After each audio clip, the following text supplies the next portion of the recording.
The guy that runs shipping and receiving has intelligence that I wish I had. I know he can make our company better and make a better experience for our customers. So the question is, how do you pull the wisdom out of employees that are not Michael McMahon Jr.? As one of the challenges that every leader has, what I know after all these years, it's understanding human beings' style of thinking. Some of us are talkers, and that's how we flesh out ideas and things get better. There's quieter, very methodic, strategic assassin. They're chess players, right? What you really need to do is go like, in a universe of infinite possibilities, how can I set these different people up to be successful? Neither one of these styles is wrong, right? Both are valuable. We're all different. We all communicate differently. And then if you're leading an organization, how do you create a space for someone to show up? Strong companies, lasting partnerships, powerful events. Welcome to the Experience Builders Podcast. Chris, let's jump in. You said you got a good warm up here. I want to hear it. Well, first of all, I want to thank our regular guest, subject matter expert, Mr. Michael McMahon with Hill & Partners. Thank you for coming back to Experience Builders. So Michael and I were having, ironically, I think we have the same routine. We catch up on some of our social media readings over morning coffee at sunrise at our respective, wherever we are.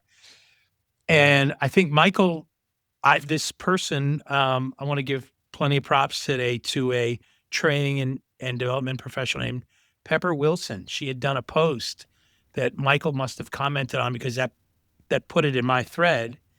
And I read it. I was like, oh, this is exactly where my head is at with our mid-year meeting, company-wide meeting coming up in 2 weeks. The discussion was really about understanding your team's thinking style. Really, there's predominantly, she was talking about there's two ways people really learn. You're either talking, and I'm very much that person where, sometimes just the conversation of talking it through fleshes out ideas, and it really helps me clarify what I'm intending. And then there are those people that are thinking to talk. Maybe they're more reserved. They need to put the work in privately to do, get the data and study it and look at scenarios. And I'm also that guy. And yes. I called Michael and I was like, oh, I want to have a longer conversation about this. And I want to give full credit to Piper Wilson. By the way, she's got her own podcast, which is called Extra Shot. It's on leadership. So I think she does some coaching and advising on her own, and want to give her full credit for where this came up today. But this is an issue I know is near and dear to me and also to Michael. Khalil, you and I have talked on versions of this. Michael, let me ask you a question. On a scale of 1 to 10, how much are your people, an ingredient in your special sauce of the Hill & Partners brand? Oh, 9. Yeah. So feel the same way. So the question I started thinking after this post was, how do you mine the wisdom out of everybody at the company? And I know you're like me, I might be naive. I'm just a boss and I'm the last to know. I don't feel like I have any dead weight at my company. Everybody's a contributor in the area that they're in charge of or that they work in. And so I love that. But they're not all speak up easily at a company meeting and you know what? The guy that runs shipping and receiving has intelligence that I wish I had. I know he can make our company better and make it a better experience for our customers. So the question is, if you have people that don't intuitively share with others, they don't intuitively have that 360-degree visibility on everything, they're more quiet and reserved. My question is, how do you pull the wisdom out of employees that are not Michael McMahon Jr.? Well, I think, there's a premise there that when you say, how do you pull things out of an employee that are not me? That is one of the challenges that every leader has, because, we're kind of the lead character in our story. Yes. Our way is infinitely obvious. And then we've had I would say the collective feedback that we have the capacity to make some pretty good decisions, right? Because we're running an organization, we have some success. While you're talking and you mentioned, you actually, Pepper, if anybody looks for her, you'll know you got the right person because she has a red pepper in her LinkedIn thing between her first and last name. So you I know love it's her. I love that. She had this sheet of paper, understanding your team's thinking style. And when I look at it, what I know after all these years, it's understanding human beings' style of thinking. It really isn't our teams. It's more like, there's a cast of characters in humanity and they all exist and they all count and they all are important. And it's really us as business owners that either take, in my case, take 30 years to sort of really, I don't know, have some success as a student in that space. And the idea about a podcast like this and this dialogue is, I think you're just wanting to help people close the gap between seeing the things, considering the challenges, and then overcoming the challenges. And to your question, I work at this every single day and I fail as much as I succeed. Right. By the way, would you say this a podcast is a talking to think form of wisdom mining? Well, actually, I believe that's what we cut out. Yeah. And it gets sharp. There's not a well-researched, script that goes in it. This is, a couple guys with experience, and we start sword sharpening, and you've got some pretty lethal blades by the end of the episode, right? Yeah. And my feeling about it, I don't know what your listeners think is, I think as business owners who have this efficiency gene, like I've got to be able to do all this better, stronger, faster. And I think that's a super important thing to go after. But if you believe a human element is the differentiator, like human beings are different, or they're the thing that makes you better, stronger, faster, then the best way to connect with partners and customers and anybody that your company, exchanges ideas with, you really need all kinds finding a way to achieve in your space, right? So as business owners, first of all, we want this. I would love it if everybody just knew what I meant and knew what I wanted, and then they just did it the way I wanted. There's that ego part. The other part is so many of the amazing things that have happened in this organization, in my life, came from me listening or hearing other people communicate in a way that works for them.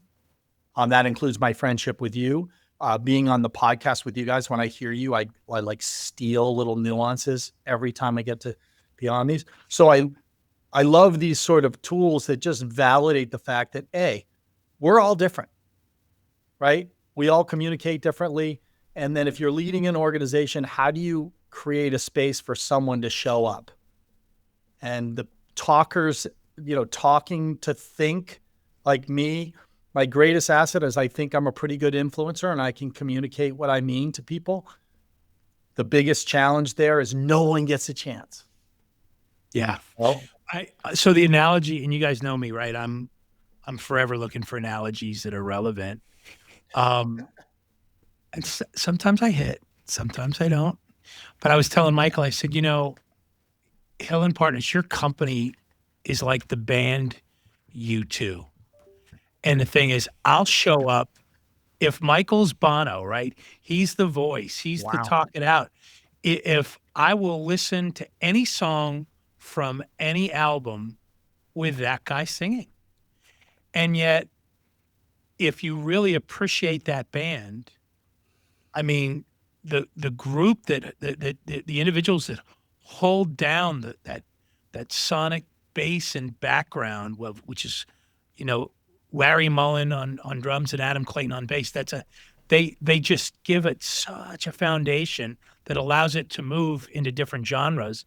And then the guitar playing of the Edge, it creates these vast landscapes of sound that are just amazing. But you think about Bono when you think about the band. And so I'm at a place right now. It just so happens Michael and I are at a place in company development wise where he's probably a little ahead of me on this.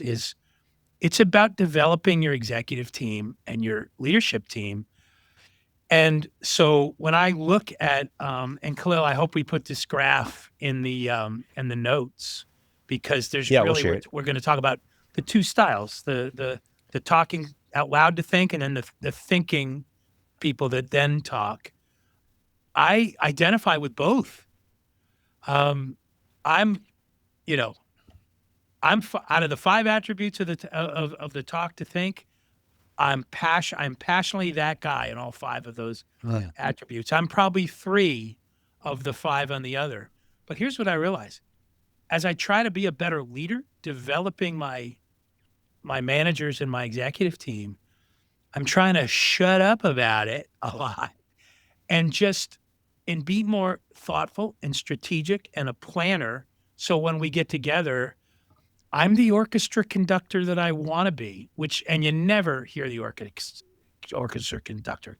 It's about bringing the music out of those instruments that are in first chair and beyond. And so I have to work harder at that, but I see the wisdom of it. So my question, and I don't know, Michael and Khalil, I ask you too, because you're managing, a long, flat business. Do you identify with one more than the other? Khalil, let me ask you first. Do you see yourself? Oh man, I am. 100%, I learn as I talk, or I'm 100%. I talk to process. I talk to think.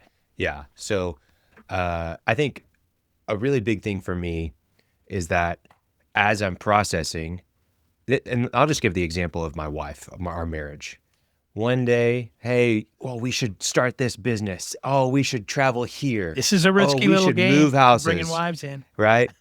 And my wife, Pal, was so stressed the first 2 years of our marriage. Just like, what are we doing with our lives? Yeah. And she had to have a talk with me about like, hey, like you're freaking me out because I don't know where we're going. And what I had to tell her is, hey, listen, I'm just thinking. And if one, I'm throwing spaghetti at the wall and seeing what sticks. Right. Right. And 2, the best way that you can, support me as I process is to just be curious, but also to not even like hold any weight in anything that I don't talk about for more than a week straight. That's right. It's great. If I'm on this, hey, we need to move house, and I'm talking about like we should really go to that house. Like if I'm taking action and I'm talking about this for more than a week, then I'm serious. If I said it in passing once, it was just an idea, and you should be like, oh yeah, that'd be interesting. Yeah. And then leave it at that. Yeah. Yeah. So that's me. Yeah. By the way, I love that you described it that way, because that is exactly the battle or the thing that I've had to overcome professionally. And it's a little easier when you sign the checks, right? Because whatever you're saying, we might be doing, but you might be driving someone nuts, right? My wife is the same. She used to freak out because I would entertain 8 or 10 different possibilities. I think it is a sign of a person who wants to, wants to stay in motion, right? It's this sort of an object in motion. I keep on glancing down at this thing and saying, why do I want to attach this? Why do I think this is limiting? I hate the idea that visually something is either or. So I sort of think, I think it's great because it gets right to the point. There might be someone near you who would rather think a bit before they talk. I know times when I've done this well, it's my executive team. We meet on Thursdays, every other Thursday, twice a month. And then we have a variety of different types of meetings. And now we're adding a wonder and imagination, sort of the super strategic stuff. We're trying to create a quarterly meeting where, no tactical stuff's in the room. It's just ideate. But in all those situations, all the meeting situations, we've realized that there needs to be upfront communication, an outline, and a teaser so that the people that think to talk can prepare, right? They can decide what they want to address and what they might want to contribute. And then in those... Oh, wait, have you always known that? Has your group known that? Or is that a recent... Because no, this is new. I'm like, man, I feel like I've been smothering people that aren't comfortable just jumping into the conversation. Yeah. So that was what I was going to get as so for the open talker thinker like us, we think the answer to this is to stop for a second and pause and go like, what do you think? No, they're all going to look at you and go like, I haven't prepared. You just hit me with all of this stuff. Right. And I used to be really frustrated because I was like, well, everybody wants a seat at the table, but they're not willing to contribute. Yeah. Yeah. What you really need to do is go like, in a universe of infinite possibilities, where am I in a situation where I'm sitting in a room and I'm like, wow, next, and I'm hearing this input. I almost have to say, how can I set these different people up to be successful? Some people want to do a PowerPoint. You want to cover a subject and they want to take you through the steps and show you. Other people want to go, I just have 3 things on my outline. And then I have to temper in the room my excitement about the fact that I might have a 2-way conversation that I can dominate.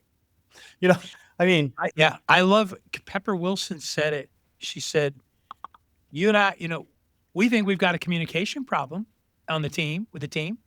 And then the reality is we're overlooking processing differences, how people are processing and preparing. Yes. And I realized, what have we been discarding or not allowing to breathe, right? And if we don't create the space and the place for the differences to grow, to nurture. I think it's really important that you set up a structure around you where people can tell you no. Oh, absolutely. Because especially as a business owner, here's an example of how I'm trying to implement that. This literally in the last couple of months. I got this from a guy named Brian Wilson, but he has a regular segment in every meeting he does. Is that one-on-one the late Brian Wilson? Just passed. I'm not sure who the late Brian Wilson He's is, the Beach but Boy it's guy. not Beach late. Boy. Oh, sorry, man. No. See, this is what happens. Sorry, different era. Sorry. Talker thinkers. But anyways, he has a segment every single meeting he does. I've literally been a part of meetings with him, and it's a segment, and it's called a ninja chop. He says, everyone in the room has to ninja chop me. And essentially what that means is they have to say a reason why he's wrong. Now, every meeting, you're not going to be wrong in every meeting, but you can just say, hey, I don't like your shirt, Brian. Or, hey, Brian, you were 3 minutes late today. Or, hey, Brian, I actually don't agree with that meeting. And he sets this rhythm in this practice of every single meeting, someone is disagreeing with him. And he does it intentionally so that when they actually disagree with them, where they literally have something that they're not confident in, or they don't think that we should go down that direction, they already have the habit or the comfort of speaking up. It's a great idea. And so I think that's as someone who is thinking externally and that's how you do it. If you're not careful and you have a bunch of yes people around you, you're not going the right direction. You're making people upset. You have team members who are unfulfilled, who feel stressed and scattered and anxious all the time because they jump into a meeting with you and like a bomb goes off. Now you just added 25 tasks to their plate, and that's dangerous territory. I think every listener can relate to this. This is why we're talking about this. We're talking about the importance of understanding your team's thinking styles. Some of us are talkers, and that's how we flesh out ideas and things get better. Others, and you know who they are at your company. I don't want to name names, but Michael, I know your cast of characters. There's quieter, very methodic, strategic, assassins and when they come for you, they've got 3 layers deep of the proposal and the plan, and they're chess players, right? It's 3, 5, 7, 9 moves down, and some people just aren't comfortable contributing until you get to that. So let me ask you this, guys, is there a danger of blending those 2 types in a room just randomly, or does it require, like you said, preparation or some ground rules first before because the talker contributors are ready to go in that moment, whereas it may mean what? Deferring some decisions until the other half gets to perseverate, to use a McMahon term. Yeah. By the way, first, I don't think there could be a whole hour saying what sort of collection of people should we put in a room and create a situation for all of them to succeed. And I think on really high value organizational stuff like strategic discussions, that would be a great idea. But in every room, everywhere, every moment of every day, both of these exist in some degree, right? That's what I would believe. I remember a time that you and I were in Las Vegas. This is probably 5 years ago. We were sitting at lunch, just chatting about the industry, our activity, and I had two of my people sitting at the bar with us. One no longer works with us, one's still with us. And I remember we came up. You're not blaming me for that though, right? Yeah. Well, no, we can't. No, but we came up for air and looked over that, and we're like, "Is this boring, you guys?" And they both were like, "No." They had the 1,000-yard stare. Yeah. Right, because the conversation was passionate and interested, two outward thinking, talking people in an area, in an industry that both these people love. In fact, the one that's still with us is one of our highest performers. However, you need to provide her with advance notice on what you'd like to talk about, and then maybe even say, is there something you're passionate about that you'd like to just sort of share? Because she's a doer just like I am, but she doesn't need to dominate the room. Her mind is in the processing. It's very difficult for me. I haven't cracked the code because that code doesn't exist with me. But I love Khalil's comment. Like, if you could build sort of a dynamic with your people where they could check you, right? And I like the ninja chop, right? Yeah, I like the idea of building the behavior versus, because what do talkers think is, we say, interrupt me if you want, or just jump in here. And they're like, I've had a person say to me, my mind just doesn't work the way yours works. And I go, well, you mean you're not crazy? And they're like, no, it doesn't happen that fast. I just don't have command of my thoughts that way. It's not a less than thing. It's like, right. You know what I mean? Not at all. Yeah. So I think the challenge is with the extroverted think while you talk person. This is where grace has to find a place. We probably should have done this first, guys, but very quickly, I want to run and like I said, let's do this in the notes. Let's call out Pepper Wilson a couple times. You can hit her up on LinkedIn, and there's a link I noticed in her featured areas. You can pull up her podcast, has this topic on there. But 5 attributes, just roughly. Tell me if this isn't spot on for the talk to think. Number 1, this type of individual process ideas out loud. They think about possibilities verbally.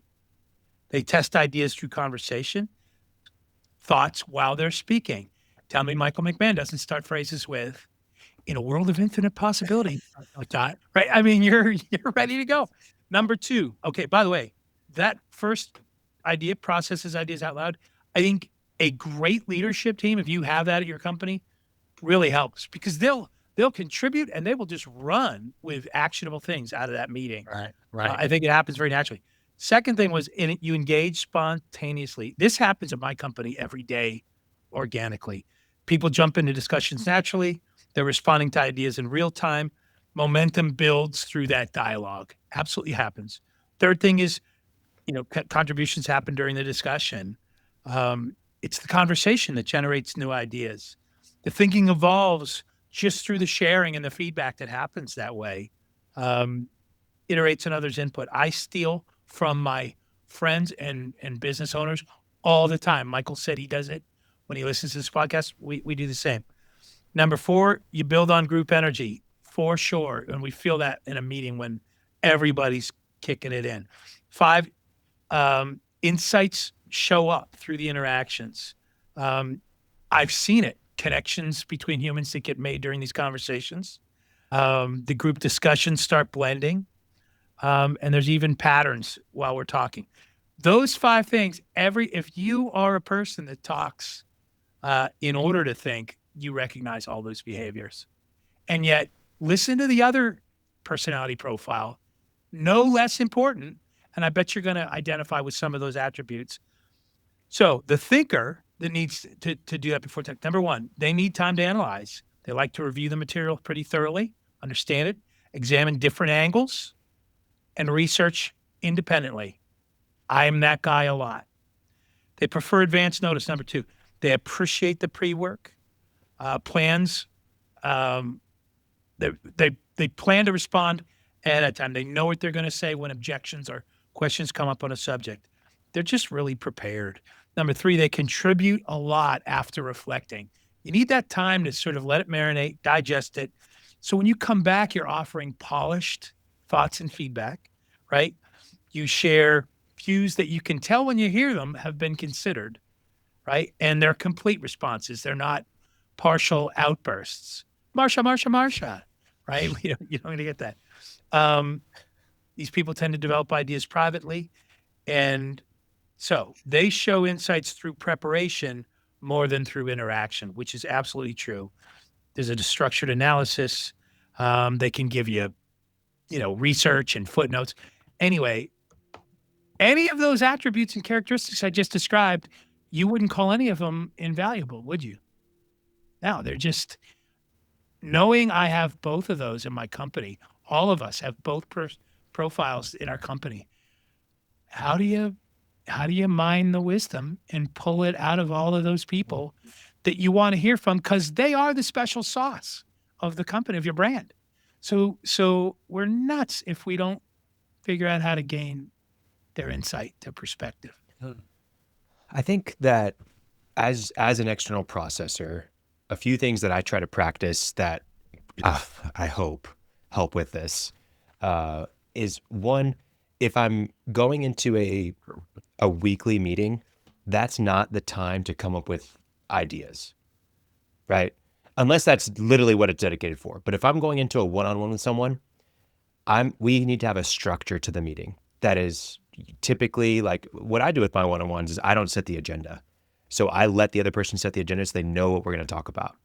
And if I am going to bring up ideas, it's at the very end, and I always label it. I say, hey, here's just some thoughts that are coming out. These are just ideas and thoughts. You don't need to take any weight in them, but it's something I'm thinking about, right? So that's one thing, is structure really helps to help us all stay on the same page, right? For both the thinkers and the talkers, right? And the next thing that I really try to do is whenever I'm going into a meeting where I'm going to be coming up with ideas, I always say, hey, I'm going to give an idea and I'm going to stop talking. And I just want to hear your first reaction. It doesn't have to be the right answer. It doesn't have to be perfect. Just what's the first reaction you have? And I try to break it up like that, because if I don't force someone to talk, they're not going to talk if they're a thinker. Yeah. And so I force them to just give the first reaction. I say, you don't have to be right. I just want to get your first reaction. Mm-hmm. So those are two things that I really try to practice because I know I've been on the other side of this where my boss was a thinker and everything was really had to be like perfect essentially before we discussed it. And I was so just like bursting at the seams where I just wanted to talk. And so I was like, man, there's people that are on the other side of this. I want to make sure that I respect their process. Yeah. We do, our executive team, we do, so just a round robin. That's the way that sometimes I get out of it. I feel like I'm pushing an agenda that has, 5 things in it. And I can just see in the room, like, oh God, I can see they're interested and passionate, but at the same time, they'd like to do something. So I go, let's just do a round robin right now. We'll just go around the room, what comes out. And then what I have learned is if we hit on a theme, so out of the things that I've sort of thrown into the room, if something's coming to the surface that, is ringing a bell for the majority of the room, then we pursue that. And a lot of times for me, it's a way for me to be listener. But again, I don't think I'm good at it. I think I have humility. So I just say, you guys have to tell me when this is too much, because I'm just infinitely passionate for almost everything that we do and everything we talk about. I mean, that's where the good stuff comes from. So I'm amazed, Khalil, that when you talk about what you do thoughtfully, I'm thinking like, I'm just starting to actually give a crap. I mean, I'm just, Well, no, it's really but learning how to harvest and create the space. You know what Pepper said it great. She said neither one of these styles is wrong, right? Both are valuable. What looks like holding back from some could be thoughtful reflection. What feels like taking over to you when you're might just be you're thinking out loud, and your group has to learn how to manage that, right? And so I think all of us are sort of coming to we need to design the process and the boundaries to allow both of these things to thrive and then capture. For me, I just think I keep coming back to the orchestra conductor. That's that's what we need to be, not lead singer or lead guitarist, and you're both, but the conductor's the one that's going to create the harmonic sound. Which, all right. let's be honest, that's where the brand value is nowadays. It's how that sound is what's going to take you to the promised land, man. Actually, the good analogy or the part of that analogy that resonates with me is lead singer versus the music you make, right? And I think every small business owner, especially if you're an extroverted sort of driver, the rule for a day with me is I have a long list of things I want to accomplish every single day. I never accomplish all those things, yet I get a lot done every day. And I'm not disappointed. The person who wants to develop structure, by the way, the steady relators, the people that literally make this world work, have a clearer idea of what they want to accomplish in the day. They segment that time. They're very disciplined, and they consistently bring, I should say, valuable contribution day in, day out, and people need to know the music. They need to feel like they're hearing the music, even if the lead singer's not there, right? So that's what we have to start doing.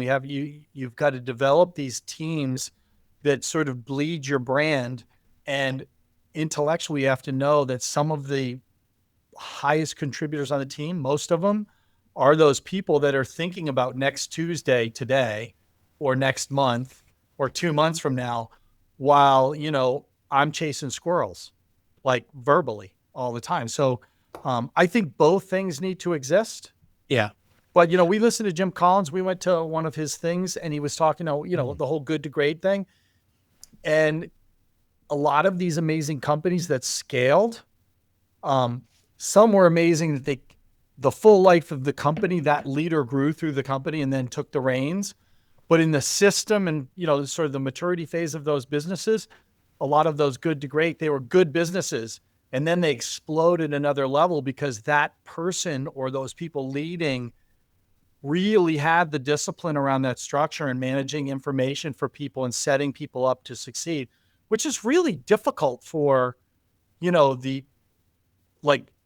the entrepreneur or the single leader that considers themselves the energy, literally the power plant of the business. So we could also say is like, at what phase are you going for? Because I was so critical in my business, the first 20 years. I hit all the answers and all the energy. Is it fair to say that's an exhausting way to run your business? No, where you're putting the company on your back and you're like, I've got to single-handedly make this happen, versus, at some point you start, I think everybody realizes I need help, right? I might as well build that bench.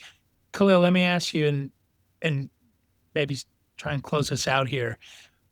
You don't have to be one or the other of these things, right? I think most people identify intuitively with the talk to think and think first before you speak. But I think everybody should have an appreciation for both and recognize where you have some of these characteristics of each. But I've seen people that are just loud and they maybe be even seen as a bully because they're so passionate and assertive when they're speaking. And the others, I've seen people shrink. Why bother? They're not going to let me talk. Well, I just think we're doing it wrong. We're not. We should somehow give you an advance notice what we want to talk about, so you've got some time to plan and get yourself comfortable to come in and contribute. Khalil and I liked the conversation.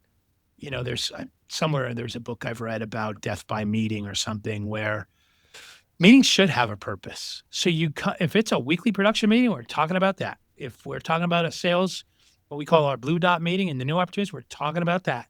Nobody should be able to hijack a meeting.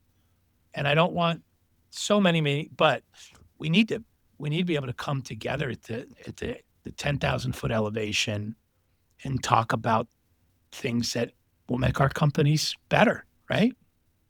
Yeah, absolutely. I think with this conversation, it's no different than a conversation about teams. The best sports teams in the world all know their roles. They have great individuals at different aspects of the game, and they're able to be versatile. And so the same thing applies to your teams. You don't only need to have a variety, but there needs to be an awareness of the variety. That way we know how to treat each other, how to work together, how to get the most out of the people on our team, and how they can get the most out of us. And that requires a self-awareness, a team awareness, but it requires conversations about what I like and what you like. And so having that in your business, on your team is extremely important. And it's going to help you understand the impact that you make on other people and what you need from them to be able to shine as a team. So that's my opinion. And both are absolute requirements. Can I be Caitlin Clark? So yes, I'm on a WNBA kick right now, and I'm like, wow, that's And I like Sophie Cunningham, the enforcer that protects her too. So, sorry, you said teams, and there went my mind, right? So, well, one little thing on this that I'm thinking of while Khalil's talking is when we did a deep dive into the disc profile, so Myers-Briggs, then the disc profile. One of the things that came up, which is very human, is if you're not something, there's something wrong. Right? Like if you're not predominantly something, then something is wrong. And in society, tall people, extroverts, they get this, I think people get this false sense that if you talk, then you must be a person who knows. And if you don't talk, then you must be a person who doesn't know. And I think sophistication in organization is, admiration for a skill set isn't envy. And the inverse is if something doesn't work for you, there's no need to harbor a resentment. I think if we're going to lead really well, what you want to do is, I think you're right. The professional team, it's a perfect example, is like, if you can hit 3-pointers with your eyes closed and we're about winning the game, then when I nod at you, you're shooting. Even if someone's standing under the basket, right? And if we can get to that point where can you imagine being like the type of people the three of us are? And then if you could just walk in a room with someone who would just like grab the baton, if you said, hey, could you spend a few days thinking about this problem? I would love you to process it and come back to me and just tell me what you think about it. If you're the person who wants to think to talk, you just, that gave me chills, that you just were given like your perfect scenario. And then the takeaway could be like, if you got a lot of work, do you need more time? But I really would love to hear what you think. And by the way, I've actually done that a few times with certain people here, and they don't look at you and go, thank you. They don't talk, so they just look at you and they go, yeah, work on it. I got some things. And then what you get is an entirely different perspective on that challenge that you put forth that is just simply different, right? It isn't necessarily, It's not always better. But Khalil, I loved how you said that you had someone you worked for, and they wanted everything all buttoned up. I mean, that's a nightmare for me. Like, I never think the first thing is the thing we're going to do. So even if I worked for 4 days on it, I still want to be like, Chris, what do you think about, like, I'm doing this thing. What do you think? And I want to hear, I want that sword sharpening, as he says. Well, listen, on that point, go ahead. On Michael, it's not just about the contents of the meeting, but also the frequency and the cadence matters too. Like with that boss specifically, I remember meetings had to be scheduled like 48 hours in advance, basically, so that there was time to prepare. Where for me, it's like, hey, can you jump on a call? I want to talk to you about X for 5 minutes, right? And I know that for the same situation for my team, I know that if I call in, I send someone a Slack message, hey, are you free at 2:00 for 20 minutes to chat? They're like, no, like I've just ruined their day, right? So it's also about noticing, hey, people, it's an extroverted introverted thing. It's DISC profile, it's Myers-Briggs, it's all those things. Yeah. So But you gotta learn how to manage bosses like Michael and I, right? Some of you guys know my GM, Rich. Hey, I'll go in and I'll go, hey, what are you doing right now? And I won't even leave the room. I'll just go in the VIP chair in his office. And Rich can play with me at that level. That's a game he's competitive in. So, and there's some great sword sharpening that happens there. But I also know when I'm coming down the hall amped up about something, Rich's door's closed when he's not open to the Griffin style of, and there's nothing wrong with it. So I've learned to read the signals, and because you know what he's in? He's in a structured meeting that people have prepared for, and it has to happen because he's the guy that makes the trains run on time. I want to give the final word to, I feel like we have a fourth guest here. So I want to give it to Pepper Wilson. She reminded us at the end of that post, Michael, the best ideas don't come from uniformity, right? And she said they come when every thinking style has room to breathe. Amen. Today, our episode, we got to talk about two very specific thinking styles I think most of us fall into. So grateful that we were able to do that, the talking to flesh it out and think that way.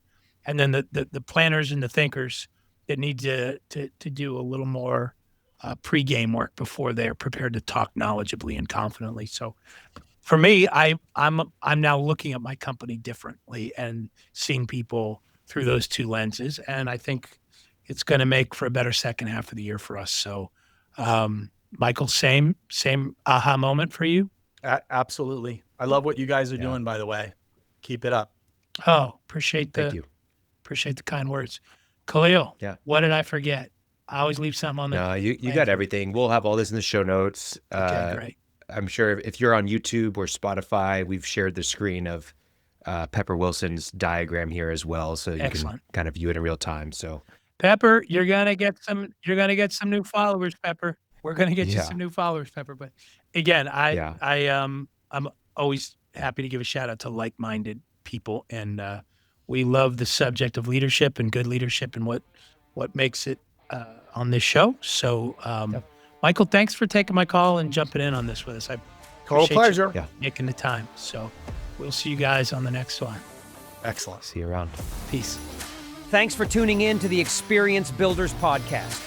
Don't forget to follow us on Spotify, Apple Podcasts, and subscribe to our YouTube channel for more great content. Visit our website at crewxp.com to learn more about us. See you in the next one.